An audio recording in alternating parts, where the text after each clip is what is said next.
नमस्कार दोस्तों, आप सभी का आपके YouTube चैनल सनातन धारा में स्वागत है। इस चैनल का उद्देश्य ज्योतिषी ज्ञान को घर घर पहुंचाना है तथा लोगों के प्रति ज्योतिष के प्रति जागरूकता को लाना तथा उन्हें ठगी से बचाना इस चैनल का मुख्य उद्देश्य है। इस चैनल में हम लाल किताब और हस्तरेखा के बारे में फ्रॉम बेसिक लेवल से लेकर के एडवांस लेवल तक की चीज़ें बताने की कोशिश करेंगे।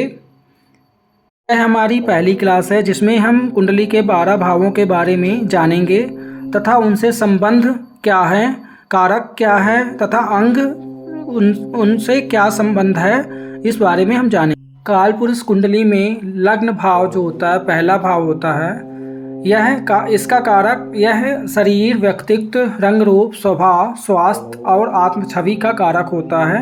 यहाँ से हम सिर और चेहरे के बारे में भी जानकारी ले सकते हैं। यह हमारे जीवन का महत्वपूर्ण भाव होता है जो हमारे व्यक्ति की पहचान को दर्शाता है तथा जीवन के भाव को दर्शाता है। दूसरा भाव हमारा धन भाव का होता है। यह धन, परिवार, वाणी, कुटुंब, बचपन, बैंक बैलेंस, लिक्विडिटी, मूलधन को दर्शाता है तथा यह कला, जीभ, दांत के बारे में भी इस भाव से हम जानकारी लेते हैं। इसका महत्व आर्थिक स्थिति, बोलचाल और पारिवारिक सुख के बारे में देखने के लिए किया जाता है। थर्ड हाउस हमारे पराक्रम, छोटे भाई बहन का भाव होता है, जहाँ से हम छोटे भाई बहन तथा उनसे हमें कैसा व्यवहार रहेगा, हमसे उसके बारे में जानेंगे। साहस के बारे में जानेंगे, हमारा पराक्रम कैसा रहेगा, छोटी यात्राएं कैसी रहेंगी और हमारी राइटिंग स्किल्स कैसी रहेंगी, इसके बारे में हम जानेंगे। इसके साथ हम हाथ और कंधे, शरीर के अंगों के बारे में जान सकते हैं तथा इसका महत्व, प्रयास, संचार कौशल और छोटे भाई बहनों से संबंध को हम देख सकते हैं। चौथा भाव हमारे सुख का भाव होता है, जहाँ से हम माता, घर, वाहन, सुख सुविधाएं, स्थायी संपत्ति, पैतृक संपत्ति, पढ़ाई की प्रारंभिक अवस्था के बारे में देख सकते हैं। इससे हम हृदय, फेफड़े, छाती को देखते हैं तथा इसका महत्व हमारे जीवन में घरेलू पक्ष, भावनात्मक सुख और रियल एस्टेट से जुड़ा होता है। यह भाव हमारे संतान का भाव होता है। यहाँ से हम संतान, शिक्षा, प्रेम, बुद्धि, रचनात्मकता और इंटेलिजेंस के बारे में देख सकते हैं। यहाँ से हम पेट और पाचन तंत्र के बारे में भी देख सकते हैं तथा इसका महत्व हमारे जीवन में संतान सुख, रोमांस, शिक्षा संबंधी विषय के बारे में हम यहाँ से जानकारी ले सकते हैं। भाव शत्रु रोग भाव कहलाता है, जहाँ से हम रोग, शत्रु, ऋण, प्रतिस्पर्धा, सेवा, कोर्ट केस, तनाव तथा सेवा कार्य के बारे में देखते हैं। यहाँ से हम आते पेट का निचले हिस्से के बारे में जानकारी ले सकते हैं। इसका महत्व हमारे जीवन में संघर्ष, सेवा भाव एवं स्वास्थ्य समस्याओं को देखने के लिए होता है। समा भाव हमारे जो विवाह भाव कहलाता है, यहाँ से हम विवाह, जीवन साथी, साझेदारी, व्यवहार, यौन संबंध, सामाजिक कार्य और संपर्क के बारे में देख सकते हैं। इससे पार्टनरशिप के बारे में भी हम देख सकते हैं।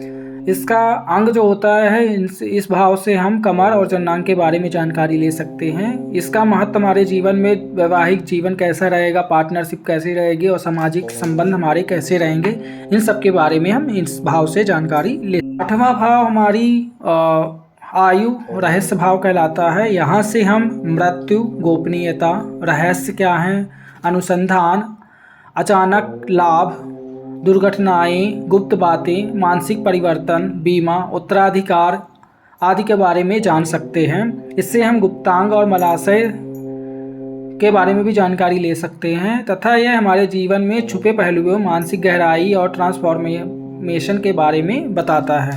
अब 9वां भाव जो होता है हमारा भाग्य भाव कहलाता है। यहाँ से हम अपना भाग्य देख सकते हैं, धर्म हमारा कैसा रहेगा, गुरु कैसा रहेगा, गुरु के बारे में हम जानकारी ले सकते हैं। लंबी यात्राएं कैसी रहेंगी, इनके बारे में जानकारी ले सकते हैं। दर्शन, कानून, आध्यात्मिकता, विदाई से यात्रा, दर्शन, उच्च शिक्षा और पिता से संबंध के बारे में जानकारी को ले सकते हैं। इससे हम जांघ के बारे में जानकारी ले सकते हैं, जो कि हमारे भाग्य को दर्शाता है। जांघ यहाँ से हम भाग उच्च शिक्षा आध्यात्मिकता का रुझान कैसा रहेगा इसके बारे में पूरी जानकारी को हम 9वें भाव से हम ले सकते हैं। 10वां भाव हमारा कर्म भाव होता है, जो हमारे कर्म, व्यवसाय, प्रतिष्ठा, पिता, सामाजिक प्रतिष्ठा, प्रोफेशन, उपलब्धि एवं मान प्रतिष्ठा को दर्शाता है।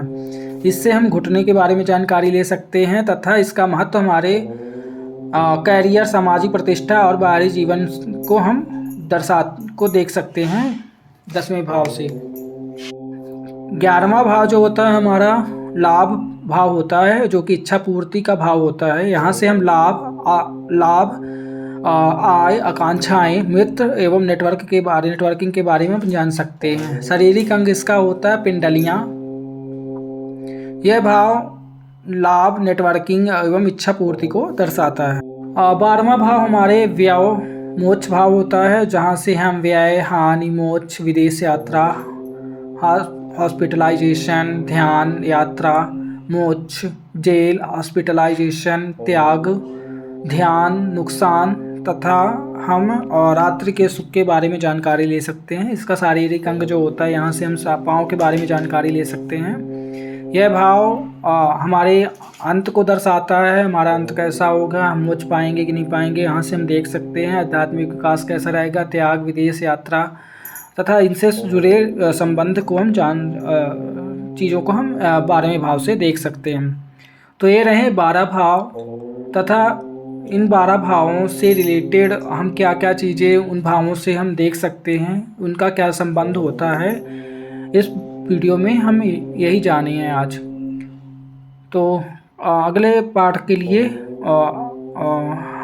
अगले पार्ट में हम इन 12 भाव की राशियों को जानेंगे, 12 राशियों के बारे में जानेंगे तथा उनका राशि स्वामी कौन है तथा उनका शुभ रंग, अनुकूलिक रंग क्या है, इसके बारे में हम जानेंगे। तब तक